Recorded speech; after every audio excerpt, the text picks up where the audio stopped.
بسم اللہ الرحمن الرحیم۔ السلام علیکم۔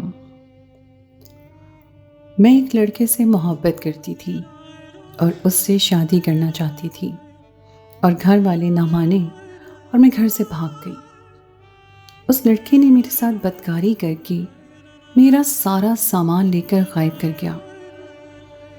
واپس آئی تو آتے ساتھ ابا نے میری شادی کروا دی۔ میں نے دلہا نہیں دیکھا کیونکہ قسمت سے ہار چکی تھی۔ شادی کی رات جب شوہر نے گھونگھٹ اٹھایا تو میرے قدموں تلے جان نکل گئی۔ وہ تو 70 سال کا۔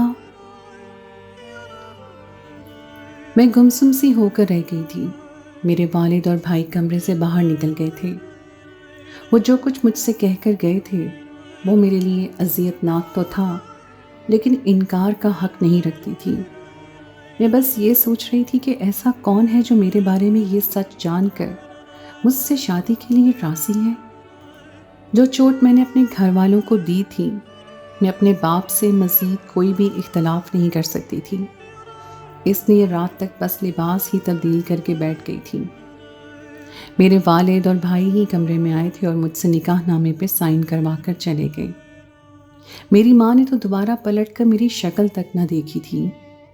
میں نے ایک چادر خود پر لپیٹی اور رخصت ہو کر اپنے گھر کے مین دروازے سے باہر نکلنے سے پہلے میرے قدم رک گئے۔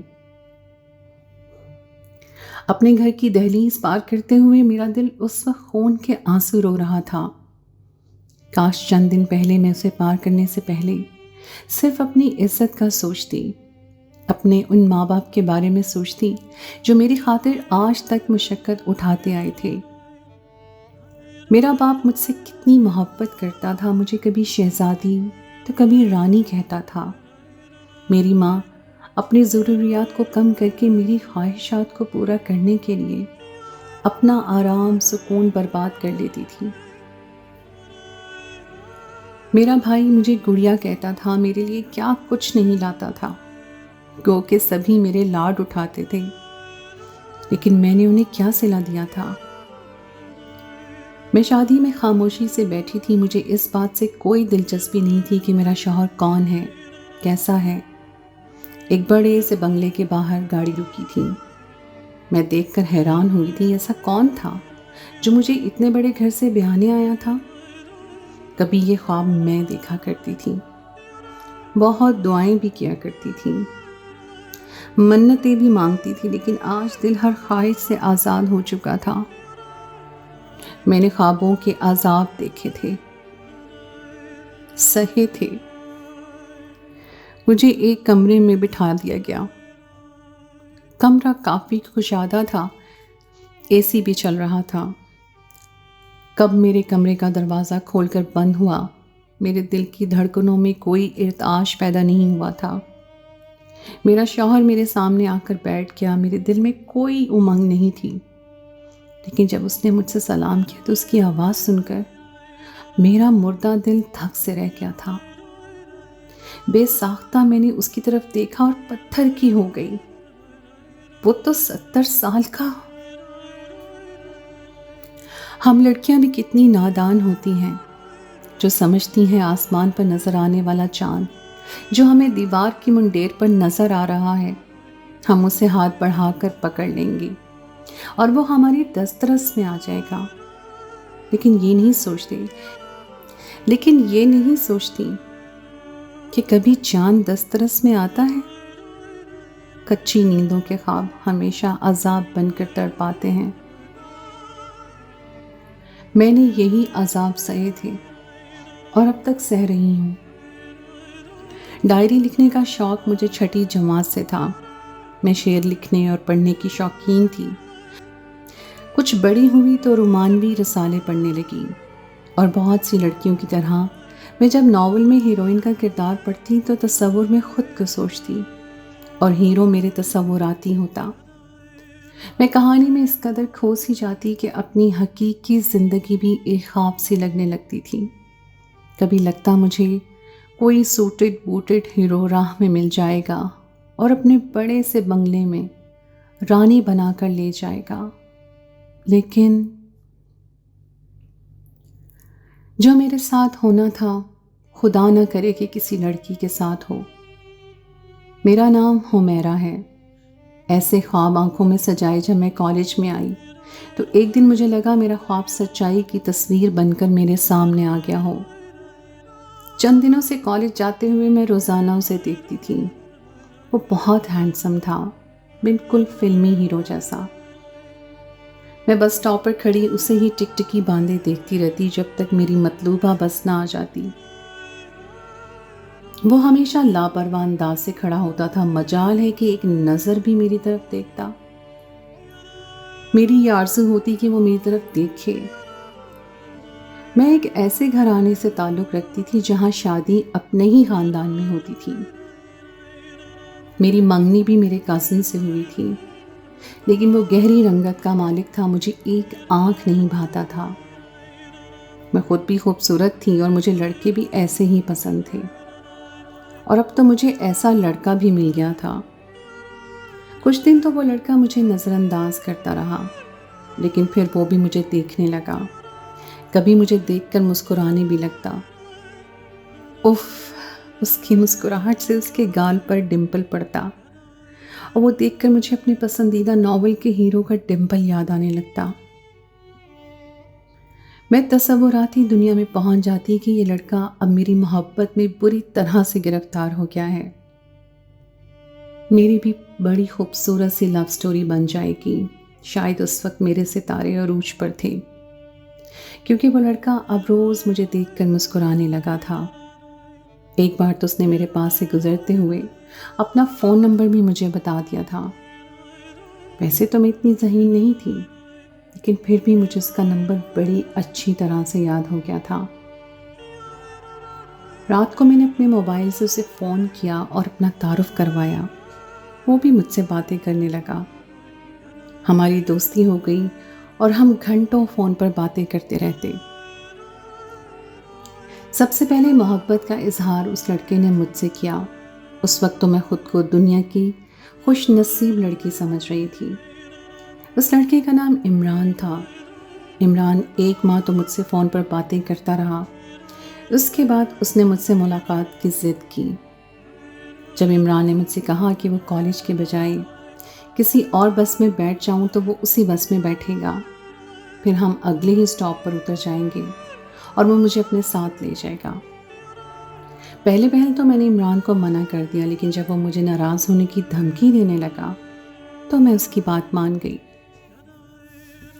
کیونکہ میں تو اس کی محبت میں بہت آگے نکل چکی تھی، اس لیے اس کی ناراضگی تو کبھی برداشت نہیں کر سکتی تھی۔ حامی تو میں نے بھر لی تھی، لیکن میں بہت خوفزدہ تھی۔ پہلے کبھی میں نے ایسا قدم نہیں اٹھایا تھا، کسی بھی لڑکے سے ملاقات کرنے میں یوں باہر جانے کا میں سوچ بھی نہیں سکتی تھی۔ میں اس قدر بے چین تھی کہ رات بھر سو نہیں پائی۔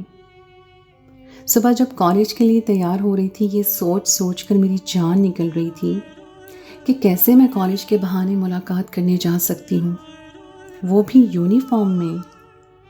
اگر مجھے میرے ابا نے یا کسی جاننے والے نے دیکھ لیا اور ابا کو خبر ہو گئی تو وہ مجھے زندہ نہیں چھوڑیں گے۔ آج تک ہمارے خاندان میں باہر شادی نہیں ہوئی تھی۔ ہمارے خاندان کے لڑکوں نے آج تک اس بات سے اختلاف نہیں کیا تھا، تو میں تو پھر لڑکی تھی۔ میں جب بس سٹاپ پر پہنچی تو عمران پہلے سے وہاں موجود تھا۔ اس نے سٹاپ پر رکنے والی بس کی طرف اشارہ کیا اور خود بھی بس میں بیٹھ گیا۔ میرا دل زور زور سے خوف کے مارے دھڑک رہا تھا۔ میرے ہاتھوں میں تری سی آ گئی تھی۔ میں کبھی پہلے یوں کسی کے ساتھ نہیں گئی تھی۔ اگر مجھے میرے باپ نے یا بھائی نے دیکھ لیا تو، اس خیال سے تو میرے پیروں سے جان نکل گئی تھی۔ میرے ابا بہت سخت مزاج تھے، لیکن میں بھی محبت کے ہاتھوں مجبور ہوئی تھی۔ عمران کو ناراض کر کے نہیں کر سکتی تھی۔ اگلے سٹاپ پر اتر کر ہم ایک اور بس میں بیٹھ گئے، اور وہاں جب بس رکی تو قریبی ایک پارک تھا، وہ مجھے وہاں لے گیا۔ اس وقت تو وہاں رش نہیں تھا، چند لوگ ہی چہل قدمی کر رہے تھے۔ عمران مجھے ایک کونے میں رکھے بینچ پر لے گیا۔ میں وہاں بیٹھ گئی۔ میں بہت ڈری ہوئی تھی، میری رنگت اڑی ہوئی تھی۔ گو کہ وہ جگہ میرے گھر سے بہت دور تھی، لیکن جب انسان کوئی غلط کام کرتا ہے تو اندر ایک خوف سا طاری رہتا ہے۔ میں چوری چھپے آئی تھی، اس لیے بدحواس تھی، اور میرے ذہن میں بس یہی خوف تھا کہ ابا کی جان پہچان کا کوئی شخص مجھے یہاں عمران کے ساتھ نہ دیکھ لے۔ میں پہلے ہی اپنے آنے پر اندر سے پچھتا رہی تھی کہ اس پر جو کچھ میرے ساتھ عمران نے کیا، میرے رہے سہے آسان بھی خطا ہو گئے تھے۔ وہ بینچ پر میرے اتنے قریب بیٹھا تھا کہ ہمارے درمیان کوئی فاصلہ نہیں تھا۔ میں اس کی جرأت پر بدک کر پیچھے ہٹی تھی۔ ٹھیک ہے کہ میں اس سے محبت کرتی تھی، بہت کرتی تھی، لیکن ایسی بے باکیاں مجھے پسند نہیں تھیں۔ وہ میرے پیچھے ہٹنے پر ہنسنے لگا، کہنے لگا، کیا بات ہے حمیرہ، میں تمہیں یہاں پیار محبت کی باتیں کرنے کے لیے لایا ہوں اور تم ہو کہ پیچھے ہٹ رہی ہو؟ دیکھو یہاں آس پاس کوئی نہیں ہے۔ وہ مجھے دھیرے سے کہنے لگا، وہاں واقعی اس وقت کوئی نہیں تھا۔ عمران، مجھے یہ پسند نہیں ہے، میں نے جھجکتے ہوئے کہا۔ وہ میری بات کو سنجیدگی سے نہیں لے رہا تھا۔ میں تو آج کا دن تمہارے ساتھ یادگار بنانے آیا ہوں، تمہیں بھی پتہ چلے کہ محبت کیا ہوتی ہے۔ یہ کہہ کر وہ ایک گستاخی میرے ساتھ کر چکا تھا۔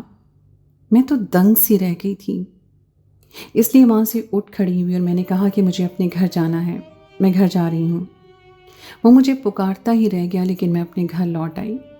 میرا دل پوری طرح سے دھڑک رہا تھا۔ میں ایسی بھی بے باک نہیں تھی، اور یہ بھی جانتی تھی عمران سے فی الحال میرا ایسا کوئی رشتہ نہیں ہے کہ میں اس سے اس قسم کی محبت کا اظہار کروں۔ میرے چہرے پر بدحواسی سے پسینے بہنے لگے تھے۔ امی نے مجھے واپس گھر لوٹتے دیکھا تو وجہ پوچھنے لگی۔ میں نے سر درد کا بہانہ بنا دیا۔ عمران مجھ سے ناراض ہو گیا تھا، کافی دن اس نے مجھ سے بات نہیں کی۔ کہنے لگا، تمہیں کیا لگتا ہے میں تمہارے ساتھ فلرٹ کر رہا ہوں؟ کیا تم مجھے تھرڈ کلاس انسان کا، آوارہ قسم کا انسان سمجھتی ہو؟ میں تمہاری محبت میں بری طرح سے مبتلا ہو چکا ہوں، نوکری ڈھونڈ رہا ہوں تاکہ جلد تمہارا رشتہ مان سکوں، لیکن تم ہو کہ… میں نے عمران کو بہت سمجھایا کہ مجھے یہ سب شادی سے پہلے پسند نہیں، لیکن وہ کہنے لگا، محبت میں سب کچھ جائز ہے۔ اب تو وہ مجھ سے فون پر ایسی باتیں کرتا کہ شرم سے میرا چہرہ سرخ پڑ جاتا۔ میں اگر اسے ایسی باتوں سے منع کرتی تو وہ مجھ سے ناراض ہونے لگتا، جو مجھ سے برداشت نہیں تھا۔ وہ مجھ سے بے باک سی باتیں محبت کے نام پر کرنے لگا۔ پہلے پہل تو میں اسے منع کر دیتی، پھر آہستہ آہستہ مجھے اس کی باتیں اچھی لگنے لگیں۔ ظاہر ہے شیطان گناہ کو لذت کی طرح سے انسان کے سامنے پیش کرتا ہے۔ ہمارے درمیان بھی شیطان اپنے پورے پنجے گاڑ چکا تھا۔ عمران مجھ سے یہی کہتا کہ اسے مجھ سے شادی کرنی ہے تو ہمارے درمیان ہر بات جائز ہے، حالانکہ یہ جانتی تھی کہ یہ سچ نہیں ہے جب تک کہ نکاح ہو جائے، لیکن میں اپنے اندر بیٹھے شیطان کے پورے قابو میں آ چکی تھی۔ میری عقل کام کرنا چھوڑ گئی تھی۔ میں رات بھر عمران کی باتیں سوچتی رہتی، مجھے نیند نہیں آتی تھی۔ مجھے عمران کی خواہش ہونے لگی تھی۔ میرا یہ حال ہو چکا تھا کہ اب اگر عمران مجھ سے کچھ بھی کہتا تو میں انکار نہیں کر سکتی تھی۔ عمران نے مجھے پھر ملاقات کے لیے کہا اور یہ کہا کہ وہ مجھے اپنے دوست کے گھر لے جائے گا، وہاں مجھے کسی باپ بھائی کا ڈر نہیں ہوگا۔ میں مان گئی تھی، کیونکہ جس قسم کی غیر اخلاقی باتیں ہمارے بیچ ہونے لگی تھیں، مجھے بھی عمران سے ملاقات کی طلب ہونے لگی تھی۔ لیکن جس دن میں نے جانا تھا، امی نے مجھے کالج جانے سے روک دیا۔ کہنے لگی، تمہاری چچی اب تمہاری شادی جلدی مانگ رہی ہیں، اس لیے چھوڑو پڑھائی اور گھر بیٹھو۔ اس بات نے تو میرے ہوش اڑا دیے تھے۔ میں تو اپنی محبت میں بھول ہی گئی تھی کہ میں کسی اور کی منگیتر ہوں۔ امی نے کہا، آج تمہاری چچی دن لینے آ رہی ہیں، اس لیے کالج مت جاؤ۔ پھر ایسا ہی ہوا تھا، میں کالج نہیں جا سکی۔ میری چچی نے 1 ماہ کے اندر شادی مانگ دی تھی، اس لیے اماں نے میرا کالج چھڑوا دیا اور مجھے گھر بٹھا لیا۔ لیکن میں تو عمران کے بنا کسی کو اپنا نہیں سکتی تھی۔ میں نے ساری بات عمران کو بتا دی۔ وہ کہنے لگا، ہم کورٹ میرج کر لیتے ہیں، گھر سے بھاگ جاتے ہیں۔ چند ماہ بعد ہمارے گھر والے خود مان جائیں گے۔ یہ سن کر پہلے تو میں گھبرا گئی، لیکن پھر میں نے ایسی بہت سی کہانیاں پڑھ رکھی تھیں جس میں لڑکا لڑکی بھاگ جاتے ہیں اور شادی کر لیتے ہیں، اور کچھ عرصہ گزرنے کے بعد ان کے والدین بھی مان جاتے ہیں۔ مجھے راہ فرار کا یہی راستہ کچھ بہتر لگا تھا، لیکن مجھے ڈر بھی لگ رہا تھا۔ عمران کے کہنے پر میں نے امی کا زیور اور کچھ کیش بھی اپنے چھوٹے سے بیگ میں رکھ لیا اور رات کو گھر سے بھاگ گئی۔ بس ایک پل ہی گھر کی دہلیز پار کرتے ہوئے میرا دل تڑپا تھا کہ میں یہ کیا کرنے جا رہی ہوں۔ صبح مجھے گھر پر نہ پا کر میرے گھر والوں پر تو قیامت ٹوٹ پڑی تھی۔ میرا دل سوکھے پتے کی مانند لرز رہا تھا، لیکن پھر عمران کی دھمکی یاد آنے لگتی کہ اگر میں نے اسے کورٹ میرج کرنے سے انکار کر دیا تو وہ مر جائے گا۔ میں تو عمران پر دل و جان سے فدا تھی، اس لیے اسے مرتے نہیں دیکھ سکتی تھی۔ میں محبت میں اندھی ہو چکی تھی، سمجھتی تھی جو عمران کہہ رہا ہے وہی سچ ہے، لیکن سچ تو سچ تھا، روح کو لرزا دینے والا، تڑپا دینے والا۔ میں گھر سے نکل گئی۔ میری آنکھوں پر عمران نے اپنی باتوں سے محبت اور ہوس کی پٹی باندھ دی تھی۔ عمران مجھے مقررہ جگہ پر موجود نظر آیا۔ عمران نے سب سے پہلے میرے ہاتھ سے بیگ لیا، پھر پوچھنے لگا کہ پیسے زیورات تو ہیں نا؟ میں نے کہا ہاں سب کچھ ہے۔ وہ مجھے بائک پر بٹھا کر اپنے دوست کے گھر لے گیا جو بالکل خالی تھا۔ مجھ سے کہنے لگا کہ میرا دوست شہر سے باہر گیا ہے، اب تمہیں شادی کے بعد بھی یہی رہنا ہے۔ اس کی فیملی کے ساتھ پھر میری نوکری لگتے ہی اپنے کرائے کا گھر لے لوں گا۔ میں تو خوش ہو گئی تھی، وہ گھر کافی بڑا تھا۔ مجھے لگا عمران الگ کمرے میں رات گزارے گا اور صبح ہم نکاح کریں گے، لیکن عمران نے جب کمرے کا دروازہ بند کیا تو میں پریشان سی ہو گئی تھی۔ اس کی آنکھوں کی وارفتگی دیکھ کر میں بوکھلائی تھی۔ میں نے کہا تم الگ کمرے میں سو جاؤ، ہم کل نکاح کریں گے۔ وہ کہنے لگا مجھے پاگل سمجھ رکھا ہے، اتنے مہینوں سے میں اسی وقت کا انتظار میں تھا اور تمہیں لگتا ہے میں صبر کروں گا؟ عمران کا لہجہ انداز بالکل مختلف تھا، اس کی آنکھوں میں ہوس کی چمک تھی۔ میرے انکار پر بھی اس نے میری ایک نہ سنی، اور پھر میں نے خود کو اور وقت کے حوالے کر دیا۔ میں نے یہ سوچا کہ صبح مجھ سے نکاح کر لے گا، لیکن ایسا نہیں ہوا۔ وہ 3-4 دن میرے ساتھ گزار کر ایک رات مجھے سوتا چھوڑ کر چلا گیا۔ جب میری آنکھ کھلی تو میں اکیلی تھی، میرے سامان میں سے سارے زیور اور پیسے بھی غائب تھے۔ میں تو پریشان سی ہو کر رہ گئی تھی، گھر میں نہ کچھ کھانے کو تھا نہ پکانے کو۔ میں رات تک روتی رہی، عمران کا انتظار کرتی رہی، لیکن وہ نہیں آیا۔ پوری رات میں نے رو کر گزاری تھی اور بھوک سے میں بے حال ہو چکی تھی۔ میں سمجھ گئی تھی کہ وہ ایک لالچی انسان تھا، اس نے مجھے دھوکہ دیا ہے۔ ماں باپ، اپنا گھر، عزت، تحفظ، یہ سب کیا ہوتے ہیں؟ یہ مجھے اس خالی گھر میں سب کچھ لٹا کر معلوم ہوا تھا۔ میں واپس گھر بھی جاتی تو کس منہ سے جاتی؟ میں نے تو اپنے ماں باپ جو زخم ان کو دیا تھا اس کی کوئی بھرپائی ہی نہیں تھی، اور میرا کزن اب مجھے کہاں قبول کرے گا؟ میں بھوکی پیاسی یہ سوچ رہی تھی کہ جاؤں کہاں۔ میرے خوابوں نے مجھے کہیں کا نہیں چھوڑا تھا، میرے تصوراتی ہیرو نے مجھے حقیقت کا وہ رنگ دکھایا تھا کہ میرے پاس کوئی راستہ نہیں بچا تھا۔ میرے ساتھ بدکاری کر کے وہ جا چکا تھا۔ اگر میں تنہا کہیں بھی جاتی تو کوئی نہ کوئی بھوکا بھیڑیا یا انسانی روپ میں گھات لگائے بیٹھا مجھے مل جاتا اور میں برباد ہوتی چلی جاتی۔ اس لیے بہتر تھا کہ میں اپنے ماں باپ کی مار کھا لوں۔ وہ جیسے بھی ہیں میرے ماں باپ ہیں، کم از کم مجھے گھر سے باہر نہیں نکالیں گے۔ میں روتے دھوتے اپنے گھر پہنچی تو میری ماں کا رو رو کر برا حال تھا۔ سارے خاندان کے لوگ میرے گھر پر موجود تھے۔ مجھے یوں لٹے پٹے حلیے میں روتے دیکھا تو میرے باپ نے میرے منہ پر زوردار تھپڑ مار ڈالا۔ مجھے میری ماں نے بھی بہت مارا، کہنے لگی اب کیوں واپس لوٹ آئی ہے؟